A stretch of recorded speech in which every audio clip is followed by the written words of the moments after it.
Good evening. When record flooding hit Roswell last month, it left hundreds of homes and businesses destroyed. Now, one local dentist office is trying to rebuild their business. News 13's Jessica Barón went to Roswell to survey the damage. KRQE Dental lost everything after major flooding in Roswell the weekend of October 19th. One of the owners says the storm brought more than 4 feet of water into their business. It was like a nightmare. We couldn't even fathom that something like this could even happen here. Record-breaking floods in Roswell last month washed large piles of debris and swept away multiple cars. Nearly 6 weeks later, homeowners and businesses are still picking up the pieces to get back on their feet. It was over the countertops.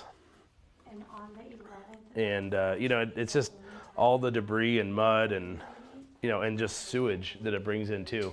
Keon Agger is the co-owner of KRQE Dental, which specializes in surgery and sedation. He says they got so much water it busted through their doors and flowed into their business, causing over $1 million in damages and destroying all of their equipment. There was definitely concern that it was going to be insurmountable.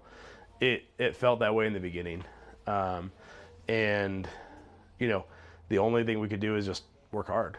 Agger says insurance wasn't going to cover the damage and repair costs would all have to come out of pocket. But he says the community didn't hesitate to lend a hand. All of a sudden, patients showed up, community members showed up, local football teams showed up. I mean, people just came out of the woodworks and just all showed up.